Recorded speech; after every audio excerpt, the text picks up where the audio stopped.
Pessoal, o segundo vacilo é em relação à complacência com a baixa performance. Vamos deixar claro o que eu quero dizer com complacência com a baixa performance. O que muitas vezes a gente observa? A gente observa duas situações específicas. Vamos dizer que uma determinada supervisão ela tem uma meta de entregar aí 1000 peças por dia e a gente vê nesse gráfico que existem aí alguns pontos sendo atingidos, onde a grande maioria desses pontos, dessas produções, elas não foram atingidas.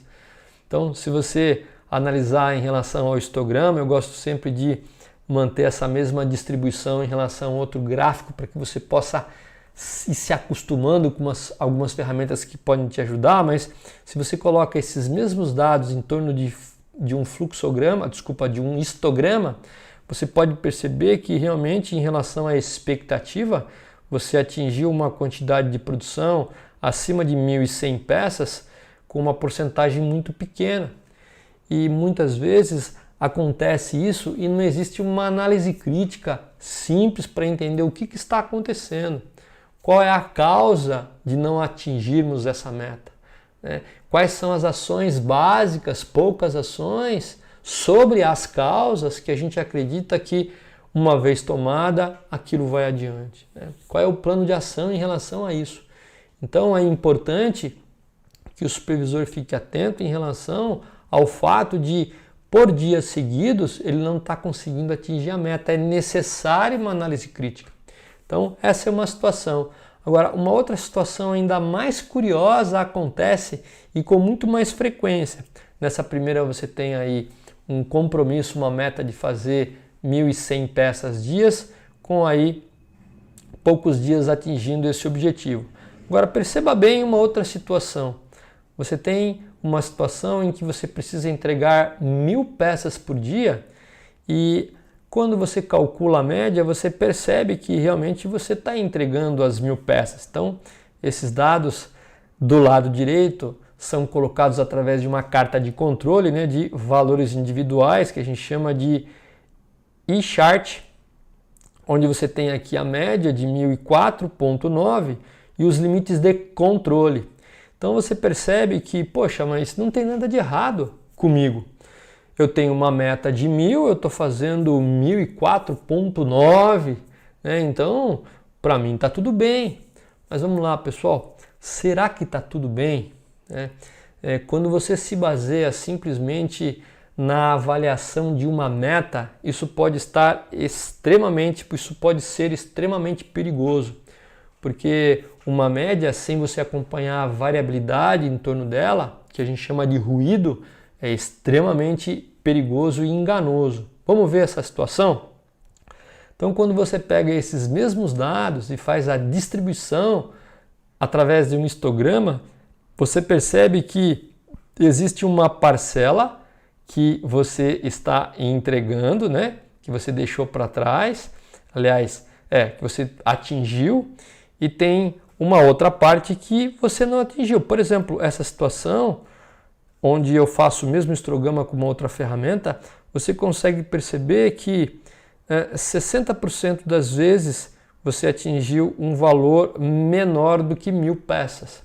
Então, 60% das vezes você atingiu um valor menor. Então, se a gente voltar a um slide, são todos esses pontos abaixo da linha de meta. Embora você tenha tido uma meta de 1004, você teve muitas vezes, você teve muitos dias que você não atingiu a produção. Como tem muitos dias que você passou, então você tem uma variabilidade no seu processo extremamente alta.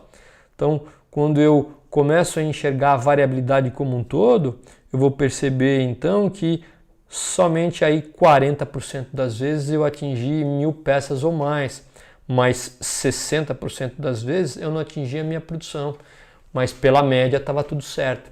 Então, muito cuidado quando você analisa a variabilidade dos seus indicadores contra uma meta e só olha a meta. Você precisa olhar também o ruído, que é a variação em torno da média. Então está aqui aí o segundo vacilo. Então, o que eu recomendo, pessoal, precisa quebrar realmente esse ciclo de complacência, precisa quebrar esse ciclo. Então, toda vez que você tiver com dificuldade de atingir uma meta ou tiver com uma variabilidade muito grande, faça a seguinte pergunta para você, para a sua equipe e para as áreas de suporte que têm o objetivo de te ajudar como supervisor. Por que está tendo tanta variação no processo, né? Quais são as causas dessas variações? Quais são as ações sobre essas causas que a gente poderia ter para reduzir um pouco essa variabilidade? Então, são perguntas que é necessário o supervisor fazer para que ele não fique complacente, para que ele tenha uma análise crítica ao longo do tempo e possa estar atento a esse tipo de indicador, porque a gerência imediata muitas vezes percebe, a direção percebe que aquilo não está sendo atingido e pouca coisa está sendo feita. E ainda vou além, uma vez que você tem aí a clareza de ter as causas da variabilidade de algumas ações, torne isso público à sua gerência, à sua direção, para que eles entendam o que está acontecendo. Então, aí a dica em relação ao vacilo número 2. Portanto, pessoal, o que é esperado de um líder de produção, né, como um todo, principalmente o que é esperado de um supervisor de produção em relação a resultado?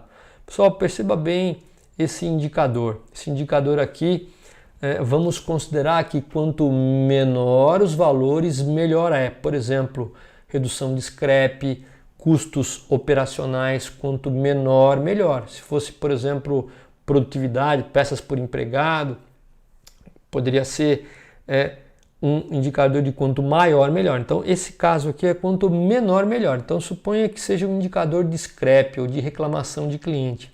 Então, o que é esperado de um líder?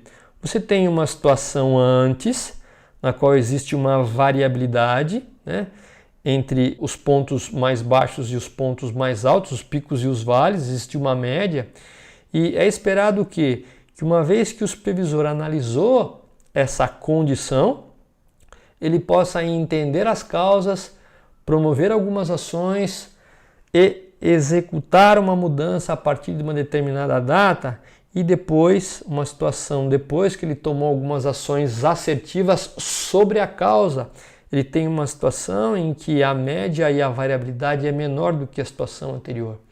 E ela perdura, ela se manifesta ao longo do tempo. Então isso é o que é esperado de todo líder de produção.